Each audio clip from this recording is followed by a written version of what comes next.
Hello दोस्तों, इस movie की शुरुआत एक एडी नाम के लड़के को दिखाते हुए होती है जो न्यूयॉर्क में रहता है। ये बंदा बहुत ही सुस्त था और अपनी लाइफ में सिर्फ एक बुक लिखना चाहता था और वो कभी भी इस काम में कामयाब नहीं हुआ। वो रोज कुछ ना कुछ लिखता और उसको डिलीट कर देता है। एडी अपना सारा टाइम अपने अपार्टमेंट में ही बैठकर वेस्ट कर दिया करता था, यहाँ तक कि वो अपनी ज़रूरतों को पूरा करने के लिए भी पैसे अपने दोस्तों से लिया करता था। और इसी वजह से अब एडी की गर्लफ्रेंड लिंडा भी उसे छोड़ देना चाहती थी, क्योंकि वो एडी की सुस्ती से तंग आ चुकी थी। उसको लगता था कि एडी ने ना ही आज तक ज़िंदगी में कुछ किया है और ना ही वो कुछ कर सकता है। जिसके बाद हम देखते हैं कि एडी अपनी किस्मत को कोसते हुए रोड पर घूम रहा होता है।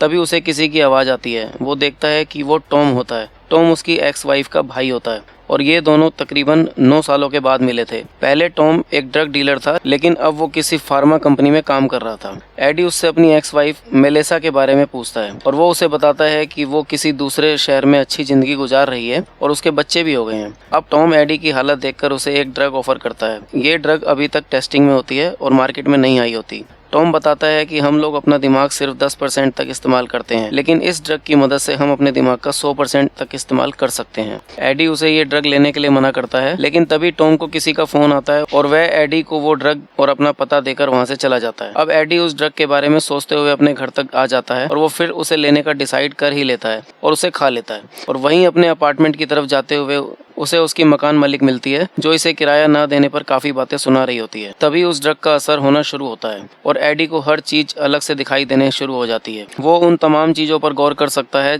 जिन पर वो नॉर्मल हाल में बिल्कुल नहीं कर पाता था। तभी एडी उसके हाथों में किताब देखता है। किताब देखने के बाद एडी उससे कहता है कि आप लॉ स्कूल में हैं। दरअसल आज तक उसने अपनी जिंदगी में जितनी भी किताबें पढ़ी थी वो सब की सब उसके दिमाग में घूम रही होती हैं, क्योंकि ड्रग की वजह से उसका दिमाग हाइपर एक्टिव हो गया है। वो अपने मकान मालिक को एक किताब रिकमेंड करता है जो उसी की फील्ड से जुड़ी हुई होती है, जिससे वो लड़की इंप्रेस हो जाती है और उसे कुछ नहीं कहती। उस लड़की के जाने के बाद एडी के दिमाग में बहुत सारी चीजें आ चुकी थी जो कि वो अपनी बुक में लिख सकता था। एडी को अपना घर बहुत गंदा लग रहा था। वो इस ड्रग को लेने की वजह से खुद को बहुत एक्टिव फील कर रहा था। अब वो अपने रूम में हर चीज को साफ करता है और अच्छे से सेट कर देता है। इसके बाद वो अपने लैपटॉप को ओपन करता है और अपनी बुक लिखना शुरू कर देता है। उसके दिमाग में नॉलेज का अब सागर जो घूम रहा है। बचपन से लेकर अब तक उसने जो कुछ भी देखा, जो भी महसूस किया होता है, वो सब उसके दिमाग में चल रहा होता है और वो लगातार उसे लिखता ही रहता है। और एक ही रात में वो अपनी बुक के 90 पेजेस लिख देता है, जो कि एक अनोखी बात है। और ये सब कुछ उस ड्रग की वजह से होता है। अगले दिन वो अपनी लिखी हुई किताब को पब्लिशर के पास लेकर जाता है और किताब को वहाँ छोड़कर घर आ जाता है। कुछ देर बाद उसे पब्लिशर का कॉल आता है और वो उसकी बहुत तारीफ करती है, क्योंकि उसने बहुत ही अच्छा लिखा होता है। अब एडी के दिमाग में जो ड्रग का असर होता है वो पूरी तरह से खत्म हो चुका होता है। इसलिए वो टॉम के पास और भी ड्रग लेने के लिए जाता है,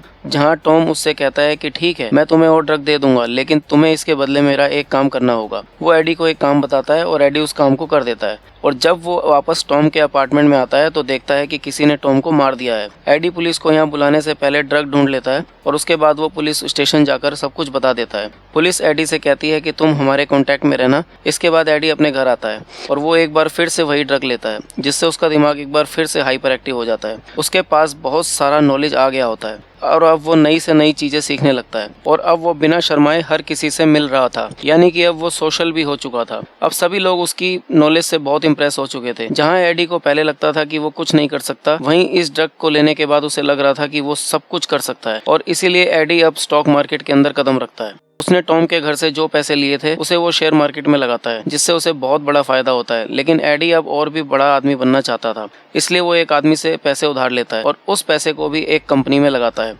जिससे उसके पैसे डबल हो जाते हैं। इसके बाद अपनी एक्स गर्लफ्रेंड लिंडा से मिलता है। लिंडा उसे देखकर बहुत खुश होती है, क्योंकि वो हमेशा से चाहती थी कि एडी एक बहुत बड़ा और कामयाब आदमी बने, जो कि अब वो बन चुका है। लिंडा एक बार फिर से उसकी जिंदगी में शामिल होना चाहती है, जिससे एडी को बहुत खुशी होती है। तभी एडी देखता है कि कोई आदमी उसका पीछा कर रहा है। एडी लंच के बाद भी इधर उधर देख रहा था कि शायद वो आदमी दोबारा नजर आए, लेकिन ऐसा नहीं होता। अगले दिन उसकी मीटिंग एक बहुत बड़े बिजनेस टाइकून से होती है। एडी उससे मिलने के लिए जाता है। वो आदमी अपनी कंपनी की सभी फाइल्स दिखाता है और कहता है कि मुझे मेरी कंपनी के बारे में कुछ सजेस्ट करो। एडी उनकी कंपनी के सभी फाइल्स को पढ़ने के बाद उसे ऐसी ऐसी बातें बताता है, जिससे वो बिजनेसमैन बहुत ज्यादा इंप्रेस हो जाता है। और अब एडी उसकी गाड़ी से उतर जाता है और जब वो चल रहा होता है तो उसे चक्कर आने शुरू होते हैं और अगले पल वो देखता है कि वो किसी और जगह पर है। इसी तरह से वो अपने आप को अलग अलग जगहों पर देखता है। एडी को कुछ भी समझ में नहीं आता और तभी बहुत सारे लोग उस पर हमला कर देते हैं। लेकिन एडी के दिमाग में बहुत सारे लड़ाई के दृश्य आना शुरू हो जाते हैं, जिससे वो उन सभी लोगों को बहुत मारता है। अगली सुबह दिखाया जाता है कि वो अपने घर पर ही होता है। आज उसकी बहुत बड़े बिजनेसमैन से मीटिंग होती है, लेकिन वो ड्रग नहीं लेना चाहता क्योंकि कल जो उसके साथ हुआ था वो नहीं चाहता कि एक बार फिर से उसके साथ हो। वो बगैर ड्रग लिए अब फाइल्स को रीड करता है, लेकिन इस वक्त उसे फाइल्स में कुछ भी समझ में नहीं आ रहा था और वो ड्रग भी नहीं लेना चाहता था। इसलिए अपने पार्टनर को कॉल करके कहता है कि हमें उस बिजनेसमैन के साथ रखी हुई मीटिंग को कैंसिल कर देना चाहिए। लेकिन उसका पार्टनर उसे बताता है कि अगर हमने ये मीटिंग कैंसिल कर दी तो वो बिजनेसमैन अपना मन बदल सकता है हमारे साथ काम करने के लिए, इसलिए हमारे पास सिर्फ एक ही चांस है अपने आप को साबित करने का। और इसी वजह से एडी बिना ड्रग लिए मीटिंग में चला जाता है। वो एक्टिव नहीं हो पाता और उसे कुछ भी समझ में नहीं आ रहा था। वो बहुत सुस्त था और उसे बोलने में भी बहुत ज्यादा परेशानी हो रही थी और वो उस बिजनेसमैन के सामने कुछ नहीं बोल पाता और ना ही उसकी बातें उसकी समझ में आती है। एडी वहाँ से मीटिंग छोड़कर निकल जाता है। बाहर आते ही उसकी तबीयत खराब होना शुरू हो जाती है, इसलिए वो अपने घर वापस आ जाता है, जहाँ पर उसे ड्रग डीलर टॉम की बहन का कॉल आता है। वो एडी को अपने पास मिलने के लिए बुलाती है। एडी के पास ड्रग डीलर की एक डायरी भी होती है जिसमें उसके सभी कस्टमर्स के नंबर होते हैं और जब वो उन सभी कस्टमर्स को कॉल करता है तो उसे पता चलता है कि उन सभी की मौत हो चुकी है और उनमें से कुछ कोमा में भी हैं, यानी कि जो नशा वो ले रहा है वो बहुत ज्यादा खतरनाक है। अब उस ड्रग डीलर की बहन से मिलने के लिए आता है जो कि उसकी एक्स वाइफ थी। वो एडी को बताती है कि मैं अपने भाई की डेथ से परेशान नहीं हुई थी क्योंकि मैं जानती थी कि उसके गलत कामों की वजह से उसके साथ यह कभी भी हो सकता था। वो कहती है कि दरअसल मैं तुम्हें यह मिलकर बताना चाहती थी कि जो तुम ड्रग ले रहे हो वो बिल्कुल भी ठीक नहीं है। एक टाइम में मैंने भी ये ड्रग यूज की थी, पर ड्रग यूज करने के बाद पहले तो बहुत अच्छा फील होता है, लेकिन इसके साइड इफेक्ट्स में लोग पागल हो जाते हैं। वो एडी से कहती है कि मैं अब इस ड्रग्स को छोड़ चुकी हूँ और मैं तुम्हें भी यही सलाह दूंगी कि तुम भी इसे धीरे धीरे छोड़ दो। जिसके बाद एडी वहाँ से चला जाता है और रास्ते में एडी को अब वो आदमी मिलता है जिससे एडी ने पैसे लिए थे। वो एडी को मारता है कि उसके पैसे वापस दे दे। तभी एडी की जेब से उसकी ड्रग नीचे गिर जाती है, जिसे वो आदमी उठा लेता है और एक गोली खा लेता है, जिससे उसे बहुत अच्छा लगता है और वो एडी से कहता है कि मुझे मेरे पैसे नहीं चाहिए, बल्कि मुझे ये गोलियां दे दो। एडी के पास जितनी भी गोलियां होती है वो उस आदमी को दे देता है। बदले में वो आदमी एडी को पैसे भी देता है। इसके बाद एडी घर आ जाता है, जहाँ पर वो अपनी गर्लफ्रेंड लिंडा को सब कुछ बता देता है कि उसने ये सब कुछ कैसे किया और कैसे उसका दिमाग इतनी तेजी से काम करता है। वो लिंडा को बताता है कि वो ये सब कुछ एकदम से नहीं छोड़ सकता। लिंडा उसकी मदद करना चाहती है, इसलिए वो एडी के लिए वही ड्रग लेने के लिए जाती है और जब वो रास्ते में होती है तो वो नोटिस करती है कि कोई उसे फॉलो कर रहा है और जैसे ही वो पीछे देखती है तो हमें पता चलता है कि ये वही आदमी था जो पहले एडी को भी फॉलो कर रहा था। अब लिंडा जल्दी से एक पार्क में आती है जहाँ बहुत सारे लोग थे और वो दो लोगों को अपनी मदद करने के लिए कहती है, लेकिन ये आदमी उन दोनों को भी मारकर गिरा देता है। लिंडा बहुत ज्यादा डर चुकी थी और इसलिए वो एडी को कॉल करती है और एडी उसे कहता है कि तुम्हारे पास जो ड्रग है उसमें से एक गोली खा लो, जिससे तुम्हारा दिमाग हाइपर एक्टिव हो जाएगा और तुम्हें समझ आ जाएगा कि तुम्हें इस कंडीशन में क्या करना चाहिए। लिंडा भी ऐसा ही करती है और जल्दी से वो ड्रग खा लेती है, जिससे उसका दिमाग भी बहुत तेजी से काम करना शुरू कर देता है और वो उस आदमी से बचकर घर वापस आ जाती है, जहाँ वो एडी से उस ड्रग के एक्सपीरियंस शेयर करती है, जिस पर एडी लिंडा से कहता है कि अब तुम इस ड्रग को कभी इस्तेमाल मत करना और मैं भी इसे जल्दी ही छोड़ दूंगा। यहाँ पर एडी के घर के बाहर उस आदमी के लोग आ चुके होते हैं जिससे एडी ने पैसे उधार लिए थे और जिसे एडी ने ड्रग की गोलियां भी दी थी। दरअसल वो ड्रग की और भी ज्यादा गोलियां चाहते थे। एडी अब अपने लिए 2 बॉडीगार्ड्स को हायर कर लेता है क्योंकि उसे लग रहा था कि उसकी जान को खतरा हो सकता है। एडी एक बार फिर से वो ड्रग लेता है और दोबारा उस बिजनेसमैन से मीटिंग फिक्स करता है, जहाँ पर मीटिंग बहुत अच्छी रहती है। एडी उससे कहता है कि पिछली बार मेरी तबीयत खराब थी। अब यहाँ एडी यह भी जान गया था कि इस ड्रग्स को लेने के बाद अगर वो प्रॉपर अपनी नींद ले, ज्यादा पानी पिए और अल्कोहल से दूर रहे तो वो जल्दी ही रिकवर कर सकता है। अब एक बार फिर से वो उसी बिजनेसमैन से मिलने जाता है, जहाँ वो बिजनेसमैन उसे बहुत सारे अलग अलग बिजनेसमैन से मिलवाता है। यहाँ पर एक बहुत बड़ी मीटिंग होती है जहाँ पर एडी सबको इम्प्रेस कर देता है, यानी कि अब वो बहुत जल्दी ही इन बिजनेसमैन के साथ मिलकर इन्हीं का हिस्सा बनने वाला है। एडी जब घर आता है तो वो देखता है कि उसका सारा सामान बिखरा हुआ है, यानी कि उसके घर की किसी ने तलाशी ली है। एडी अब एक दूसरे घर में शिफ्ट हो जाता है जहाँ का सिक्योरिटी सिस्टम बहुत ज्यादा मजबूत होता है। इस मूवी की शुरुआत में जब ड्रग डीलर टॉम का मर्डर हुआ था, उसी मर्डर के सिलसिले में वही पुलिस वाला आता है जो पहले केस डील कर रहा था। दरअसल पुलिस को एडी पर उस मर्डर का शक होता है। एडी अब इस केस से बचने के लिए एक बहुत बड़े वकील को हायर करता है जो उसे सारे चार्जेस से पूरी तरह से फ्री करवा देता है। अब यहाँ पर एडी एक बार फिर से फाइनली मीटिंग के लिए जाता है जो उसकी बड़े बड़े बिजनेस टाइकून के साथ होती है, लेकिन यहाँ पर जो सबसे सीनियर बिजनेसमैन होता है उसकी पिछली बार मीटिंग में थोड़ी तबीयत खराब थी, वो यहाँ पर नहीं आता बल्कि उसकी वाइफ आती है। उसकी वाइफ बताती है कि मेरे हस्बैंड की तबीयत ठीक नहीं है, जब तक वो ठीक नहीं हो जाते तब तक हम फाइनल डील नहीं करेंगे। यहाँ पर इन सबको पता चलता है कि वो फिलहाल कोमा में चला गया है। अब जब वो लेडी अपनी गाड़ी में जा रही होती है तो एडी देखता है कि उसके साथ वही आदमी होता है जो हमेशा उसका पीछा किया करता था। दरअसल ये उस बिजनेसमैन का ड्राइवर होता है। एडी उसे देखकर पूरी तरह से हैरान हो जाता है। एडी अब बाथरूम में जाकर वो ड्रग लेना चाहता था, लेकिन वो देखता है कि उसके पास एक भी गोली नहीं है। दरअसल उसकी गोली किसी ने चोरी कर ली होती है और ये चोरी की होती है उसके वकील ने, जिसने उसे केस से बाहर निकाला है। अब एडी अपने घर आता है। यहाँ पर टीवी में न्यूज़ देखते हुए उसे पता चलता है कि उसके वकील ने उसे धोखा दिया है। साथ ही एडी के अपार्टमेंट में वो आदमी भी अपने लोगों के साथ आ चुका होता है जिससे एडी ने कभी पैसे उधार लिए थे, लेकिन उसे अपने पैसे वापस नहीं बल्कि उस ड्रग की गोलियां चाहिए। एडी उनका सामना नहीं कर सकता था क्योंकि उसके पास गोलियां नहीं हैं। अगर उसके पास एक भी गोली होती तो वो उसे खाकर इनका सामना कर सकता था। और तभी उसे याद आता है कि उसने एक बॉक्स के अंदर एक गोली को रखा था और वो उस बॉक्स को ढूंढ लेता है। लेकिन इससे पहले कि वो गोली खा पाता,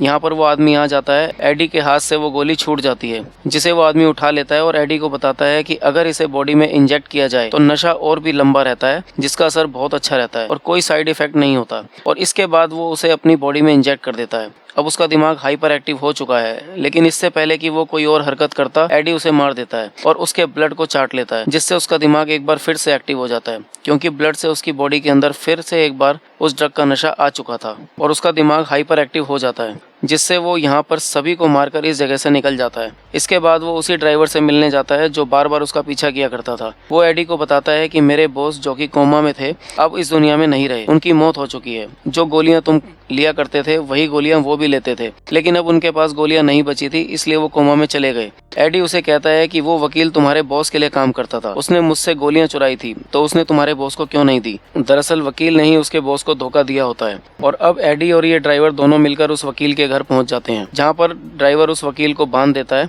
और एडी उसके घर से सभी गोलियों को ढूंढ लेता है। यहाँ से कहानी को 1 साल आगे दिखाया जाता है। यहाँ पर दिखाया जाता है कि एडी की बुक अब पब्लिश होकर बहुत ही ज्यादा फेमस हो चुकी है। साथ ही वो सेनेटर के पद के लिए भी खड़ा होता है। यहाँ उसे एक आदमी आकर बताता है कि बहुत बड़ी फार्मा कंपनी का ओनर एडी से मिलना चाहता है और वो उसका इंतजार कर रहा है, जिसके पास जाने पर अब उसे पता चलता है कि ये वही बिजनेसमैन था जिसके साथ वो पहले काम किया करता था। वो बिजनेसमैन उसे बता रहा था कि मैंने ट्रेडिंग छोड़कर अपनी एक कंपनी बना ली थी जहाँ पर हम लोग ड्रग बनाते हैं और मैं अब उस ड्रग के बारे में भी जान गया हूँ जिसके इस्तेमाल से लोगों का दिमाग बहुत तेजी से काम करना शुरू कर देता है। वो एडी से कहता है कि वो ड्रग जो तुम भी यूज किया करते थे और शायद अभी भी करते होंगे, मुझे पता है कि तुम कैसे सभी कामों को आसानी से कर लेते हो, कैसे तुम्हारा दिमाग हमेशा हाइपर एक्टिव रहता है। दरअसल जिस गोली को तुम लेते हो उस ड्रग की पूरी कंपनी को मैंने खरीद लिया है और उस लैब को बंद करवा दिया है जिस लैब में ये गोलियां बना करती थी। यानी कि अब तुम्हें उस ड्रग की गोलियां नहीं मिलेंगी और अगर तुम चाहते हो कि तुम्हें लगातार गोलियां मिलती रहें तो तुम्हें मुझसे एक डील करनी होगी, जिसके मुताबिक जब तुम यूनाइटेड स्टेट्स ऑफ अमेरिका के प्रेसिडेंट बन जाओगे तो तुम मेरे हर एक काम में मेरी मदद करोगे।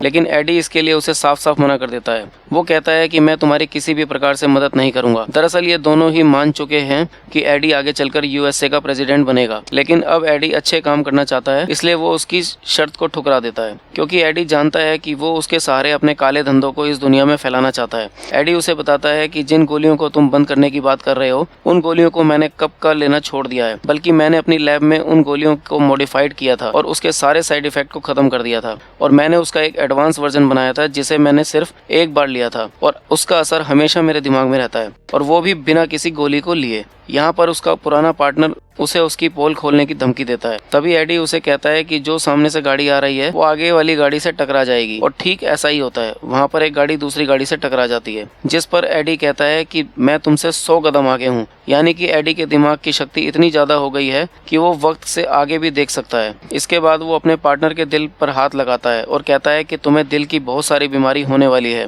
तुम्हें अपना ख्याल रखना चाहिए। और उसे समझ में आ जाता है कि एडी के साथ वो मुकाबला नहीं कर सकता क्योंकि वो इस समय हर चीज में उससे बहुत आगे है। वो अपनी गाड़ी में बैठकर यहाँ से निकल जाता है। वहीं दूसरी तरफ एडी अपनी गर्लफ्रेंड लिंडा से मिलने जाता है, जहाँ पर एडी वेटर को चाइनीज भाषा में ऑर्डर देता है। लिंडा यहाँ पर सोचने पर मजबूर हो जाती है कि एडी ने उस ड्रग को छोड़ा है या नहीं। और इसी के साथ दोस्तों ये मूवी यहीं पर एंड हो जाती है। अगर आपको मूवी पसंद आई हो तो चैनल को लाइक, शेयर एंड सब्सक्राइब जरूर करें।